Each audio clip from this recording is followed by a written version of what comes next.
প্রিয় শিক্ষার্থী বন্ধুরা, আজ আমরা ফ্রাস কি, ফ্রাসের গতিপথ এবং যাবতীয় সূত্র সম্পর্কে আলোচনা করব এবং কিছু গাণিতিক সমস্যা সমাধান করব। চলো তাহলে শুরু করি। আমরা যখন কোনো একটি বস্তুকে ভূমির সাপেক্ষে একটি নির্দিষ্ট কোণে নিক্ষেপ করি, তখন বস্তুটি একটি পরাবৃত্তাকার পথে ভূমিতে এসে আঘাত করে। তখন ওই নিক্ষিপ্ত বস্তুটিকেই বলা হয় ফ্রাস। এবার চিত্রটির দিকে একটু লক্ষ্য করি। আমরা যদি এই বস্তুটিকে ভূমির সাথে থিটা ডিগ্রি কোণে নিক্ষেপ করি ইউ বেগে, তাহলে এটি এক্স অক্ষ বরাবর একটি উপাংশ থাকবে, ওয়াই অক্ষ বরাবর বেগের একটি উপাংশ থাকবে। তাহলে এক্স অক্ষ বরাবর উপাংশটিকে আমরা নাম দিয়েছি ইউ এক্স, আর ওয়াই অক্ষ বরাবর বেগের যে উপাংশটি তার নাম দিয়েছি ইউ ওয়াই। এবং বস্তুটির উপর নিচের দিকে অভিকর্ষজ ত্বরণ জি কাজ করবে। তাহলে এখন আমরা ইউ এক্স এবং ইউ ওয়াই এর মানটা নির্ণয় করি। ইউ এক্স এর মান হবে ইউ কস থিটা, আর ইউ ওয়াই এর মান হবে ইউ সাইন থিটা। এটা আমরা ভেক্টরের উপাংশে বিভাজন থেকে লিখতে পারি। এবং এক্স অক্ষ বরাবর বস্তুর ত্বরণ হবে এ এক্স। দেখো এখানে জি নিচের দিকে কাজ করতেছে এবং জি এবং এক্স এর মধ্যবর্তী কোণ হচ্ছে 90 ডিগ্রি। সুতরাং আমরা বলতে পারি জি কস 90 ডিগ্রি সমান জি কস 90 ডিগ্রি সমান 0, যেহেতু কস 90 ডিগ্রির মান 0। এবং ওয়াই অক্ষ বরাবর উপাংশ হবে A Y is equal G cos 180 degree, যার মান হচ্ছে মাইনাস জি। আমরা এখান থেকে দেখতে পাই এক্স অক্ষ বরাবর বস্তুর কোনো ত্বরণ কাজ করছে না। সেই কারণে এক্স অক্ষ বরাবর ইউ এক্স এর মান সর্বদা সেম থাকবে। তাহলে আমরা বলতে পারি এই বিন্দুতে এক্স অক্ষ বরাবর বেগ ইউ এক্স এবং এই বিন্দুতে এক্স অক্ষ বরাবর বেগ, এই বিন্দুতে এক্স অক্ষ বরাবর বেগ, এই বিন্দুতে সব জায়গায় কি থাকবে? সেম থাকবে ইউ এক্স। কিন্তু জি এর কারণে ইউ ওয়াই এর মান ধীরে ধীরে কমতে থাকবে। তাহলে এই বিন্দুতে ইউ ওয়াই এর মান যতটুকু ছিল এই বিন্দুতে আরেকটু কমবে, এই বিন্দুতে আরও একটু কমবে, এবং এই সর্বোচ্চ বিন্দু যেখানে শুধুমাত্র ইউ এক্স এর মান পাওয়া যাবে, ইউ ওয়াই এর কোনো মান পাওয়া যাবে না। তাহলে আমরা বলতে পারি ফ্রাসের সর্বোচ্চ বিন্দুতে কি হয়?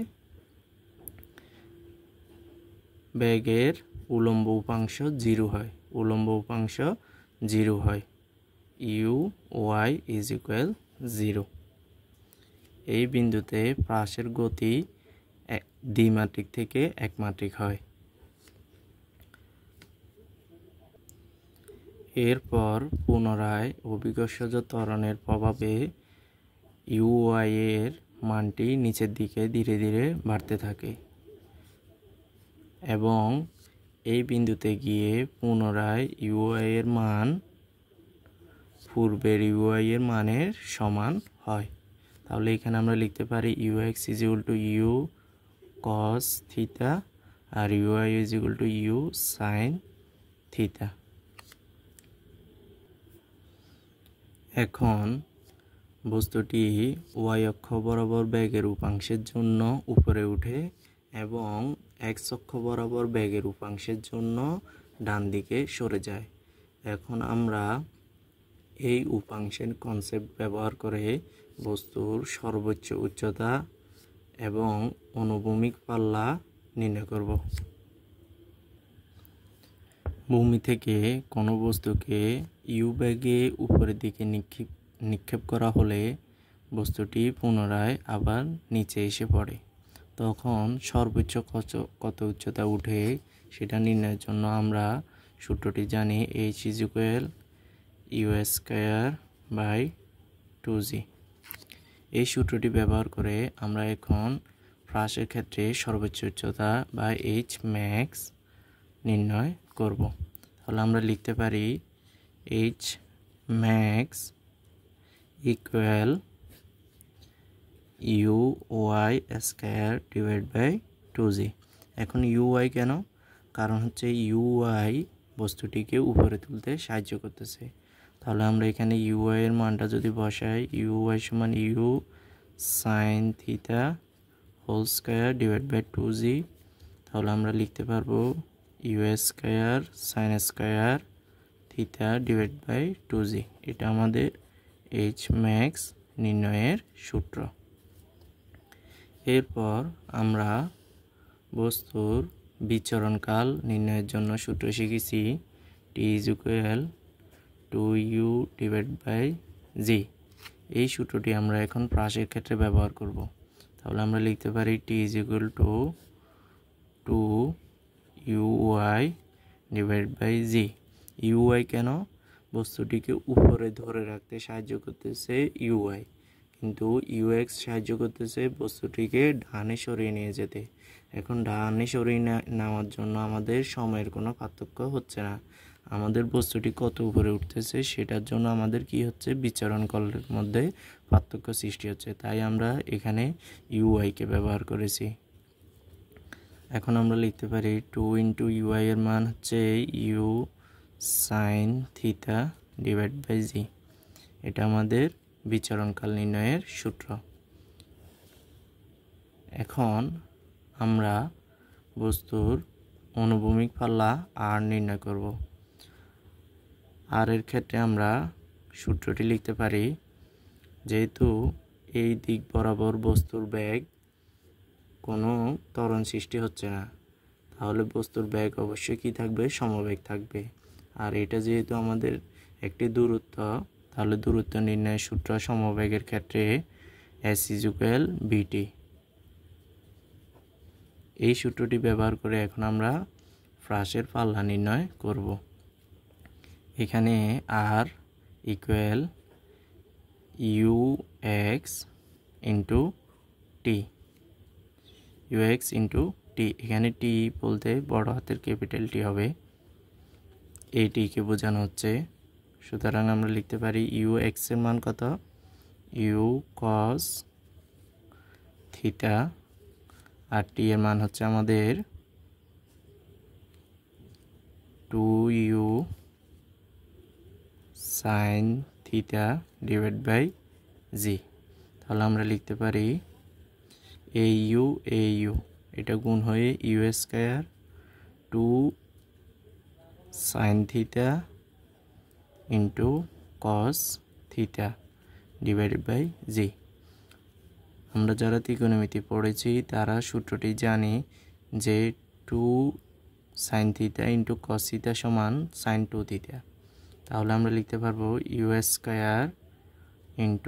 sin 2θ/g। এটা হচ্ছে আমাদের r নির্ণয়ের সূত্র।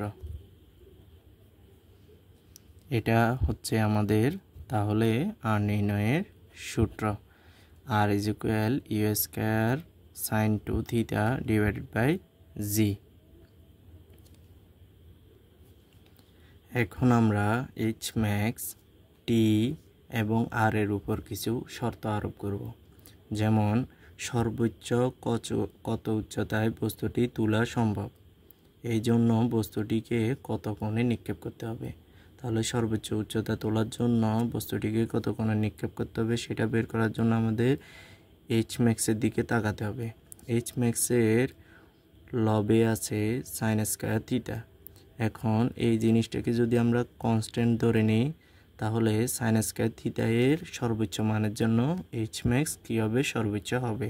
তাহলে আমরা লিখতে পারি sin²θ সর্বোচ্চ কখন হয়, sin²θ সর্বোচ্চ মানটি হচ্ছে 1।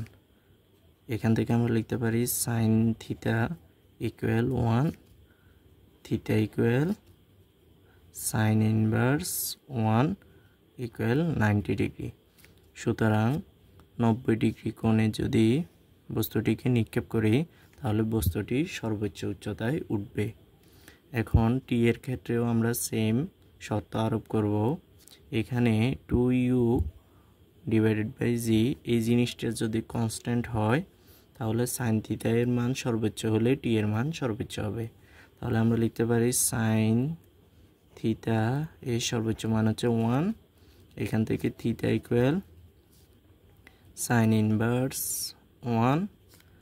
সুতরাং থিটা ইকুয়াল 90 ডিগ্রি। সুতরাং বস্তুটিকে একদম লম্বালম্বি উপরের দিকে নিক্ষেপ করলে কি হবে, বস্তুটি সর্বোচ্চ উচ্চতায় উঠবে। এবার আর এর ক্ষেত্রে যদি আমরা শর্ত অ্যাপ্লাই করি তাহলে আমরা এখানে দেখো ইউ স্কয়ার বাই জি এই জিনিসটাকে আমরা কি ধরে নিচ্ছি, কনস্ট্যান্ট ধরে নিচ্ছি। তাহলে সাইন 2 থিটা এর মান সর্বোচ্চ হলে আর এর মান সর্বোচ্চ হবে। তাহলে আমরা লিখতে পারি সাইন 2 থিটা এর সর্বোচ্চ মান হচ্ছে 1, যেখান থেকে আমরা ক্যালকুলেট করলে 2 থিটা ইকুয়াল সাইন ইনভার্স 1 সমান 2 থিটা ইকুয়াল 90 ডিগ্রি। সুতরাং থিটা ইকুয়াল কত হবে, 45 ডিগ্রি। তাহলে আমরা বুঝতে পারলাম বস্তুটিকে যদি আমরা ভূমির সাথে 45 ডিগ্রি অ্যাঙ্গেলে নিক্ষেপ করি তাহলে বস্তুটি সর্বোচ্চ দূরত্ব অতিক্রম করবে, মানে এভাবে করে গিয়ে সর্বোচ্চ দূরত্বে গিয়ে পড়বে। এখন বস্তুটিকে যদি আমরা 90 ডিগ্রি অথবা 30 ডিগ্রি এরকম কোণে নিক্ষেপ করি তাহলে বস্তুটি এই সর্বোচ্চ দূরত্ব থেকে একটু কম দূরত্বে গিয়ে ভূমিতে আঘাত করবে। এখন আমরা একটি কেস চিন্তা করব। ধরি আমরা বস্তুটিকে ভূমির সাথে থিটা সমান 45 ডিগ্রি অ্যাঙ্গেলে নিক্ষেপ করেছি। তাহলে এই ক্ষেত্রে আর কত হবে, আর সমান U square sine 2 theta divided by জি। তাহলে এখানে U square sine 2 into 45 degree divide by জি। তাহলে আর এর মান আসে U square sine 90 degree divide by G. আর আমরা জানি সাইন 90 ডিগ্রির মান কত, 1। তাহলে আর এর মান আসে U square divide by G. এখন এইচ ম্যাক্সটা নির্ণয় করি। H max equal U sine theta whole square divide by 2জি। তাহলে আমরা এখান থেকে লিখতে পারি U square sine 45 degree whole square divide by 2জি। এখান থেকে আমরা লিখতে পারি ইউ স্কয়ার সাইন 45 ডিগ্রির মান 1/√2 হোল স্কয়ার ডিভাইড বাই 2জি। এখান থেকে মানটি আসবে ইউ স্কয়ার, এখানে 1/√2 হোল স্কয়ার হবে 1/2 আর 1/2 নিচে চলে এসে 2 এর সাথে গুণ হয়ে যাবে, এটা হয়ে যাবে 4 আর এটা হয়ে যাবে আমাদের জি। তাহলে এখন আমরা এইচ ম্যাক্স এবং আর এর মধ্যে সম্পর্কটি লিখতে পারি এরকম যে থিটা সমান 45 ডিগ্রি হলে এই দেখো এই জিনিসটার মান কত আমাদের আর। তাহলে এইচ ম্যাক্স ইকুয়াল 1/4 ইন্টু আর। সুতরাং আর ইকুয়াল 4 ইন্টু এইচ ম্যাক্স। এটা কোন সময়, থিটা সমান 45 ডিগ্রি হলে তখন। তাহলে আমরা এখন এখান থেকে লিখতে পারি যে 1 equal 4 divide by 4h max divide by R. আর আমরা জানি tan 45 ডিগ্রির মান হচ্ছে 1। তাহলে আমরা 1 এর পরিবর্তে লিখতে পারি tan 45 ডিগ্রি, আর এই পাশে লিখব 4h ম্যাক্স ডিভাইড বাই আর। তাহলে এই tan 45 ডিগ্রি মানে আমাদের কি ছিল পূর্বে থিটা। তাহলে আমরা লিখতে পারি tan থিটা সমান 4h max divide by r। এটা হচ্ছে একটি সম্পর্ক, যখন থিটাকে 45 ডিগ্রি কোণে নিক্ষেপ করা হয়, বস্তুটিকে 45 ডিগ্রি কোণে নিক্ষেপ করা হয়, তখন বস্তুটি এই সম্পর্কটি মেনে চলে। এখন আমরা একটি নির্দিষ্ট সময় পর ফ্রাসের x অক্ষ বরাবর অতিক্রান্ত দূরত্ব এবং y অক্ষ বরাবর অতিক্রান্ত দূরত্ব নির্ণয় করা শিখব। তাহলে মনে করি সময়টা হচ্ছে t সময় পর x অক্ষ বরাবর অতিক্রান্ত দূরত্ব নির্ণয়ের ক্ষেত্রে আমরা লিখতে পারি x ইকুয়াল হচ্ছে, যেহেতু বস্তুটি x অক্ষ বরাবর সমবেগে চলে, তাহলে আমরা s ইকুয়াল vt সূত্রটি ব্যবহার করব। এখানে b হচ্ছে ux ইন্টু টি। তাহলে ux এর মান হচ্ছে কত আমাদের u cos theta into T. এটা হচ্ছে আমাদের x অক্ষ বরাবর নির্দিষ্ট সময় t পর অতিক্রান্ত দূরত্ব নির্ণয়ের সূত্র। এখান থেকে আমরা টি এর মানটা যদি বের করে নিয়ে আসি, আমরা লিখতে পারবো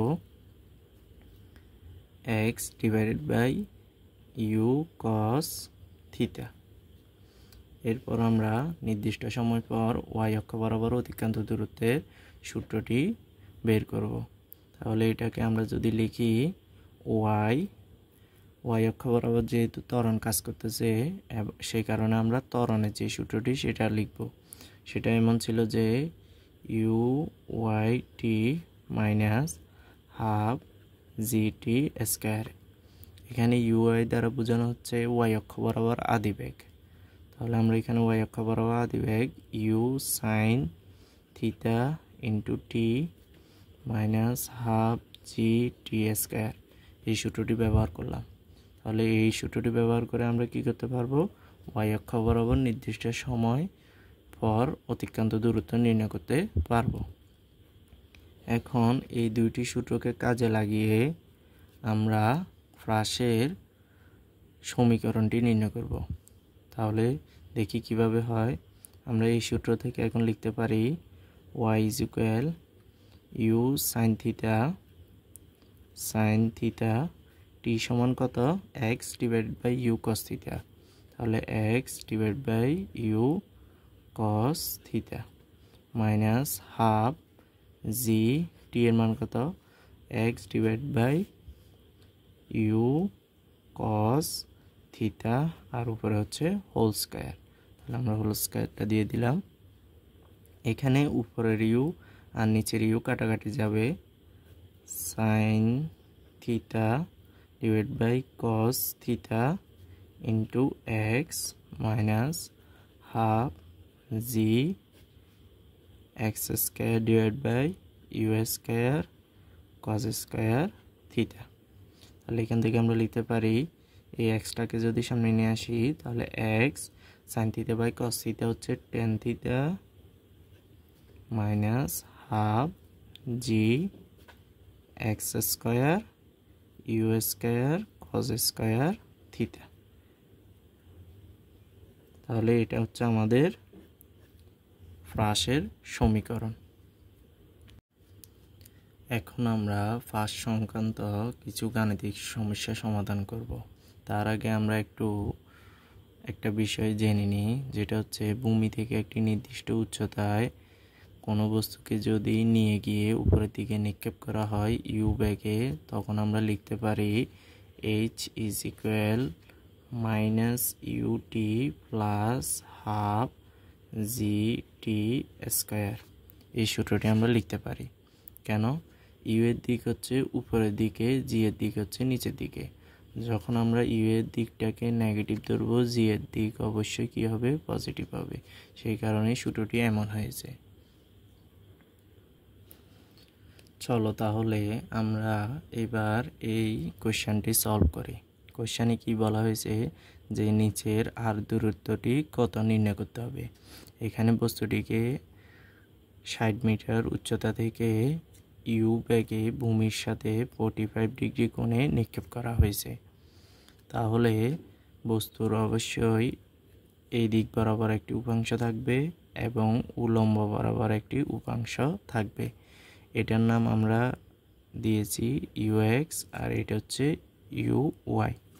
তো ইউএক্স এর মান হচ্ছে 20 cos 45 ডিগ্রি আর ইউওয়াই এর মান হচ্ছে আমাদের ইউওয়াই ইজ ইকুয়াল 20 sin 45 ডিগ্রি।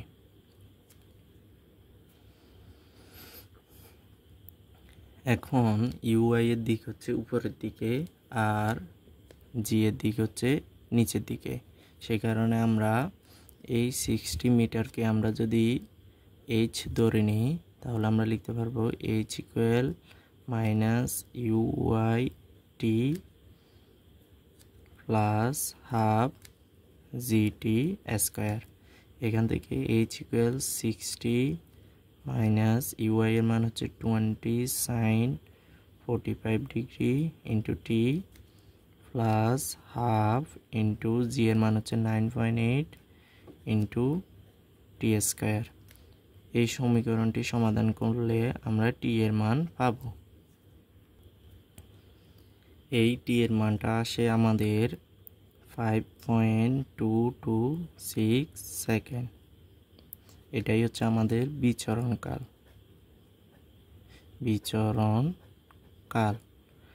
এখন আমরা আর এর মানটি নির্ণয় করব।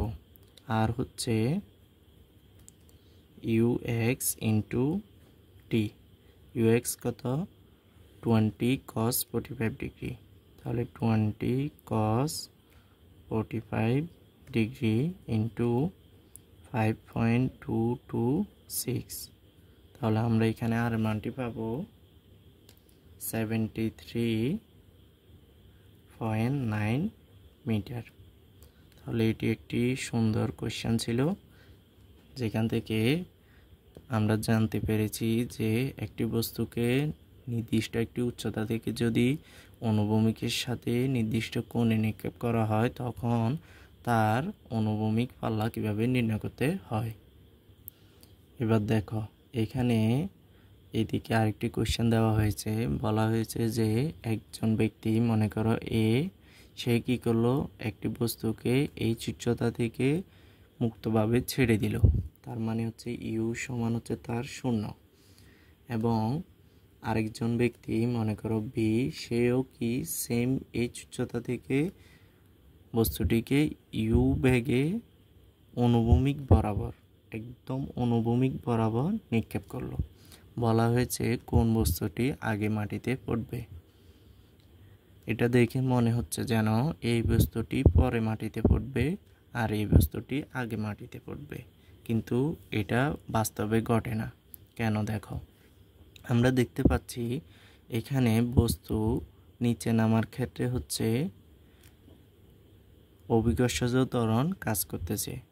এখন বস্তুর ওয়াই অক্ষ বরাবর আদিবেগ হচ্ছে 0, যার কারণে বস্তুটি আদিবেগ 0 এবং শেষ বেগ একটি ভি বেগে মাটিতে এসে পড়বে। এক্ষেত্রে বস্তুর সময় হবে v equal u plus GT.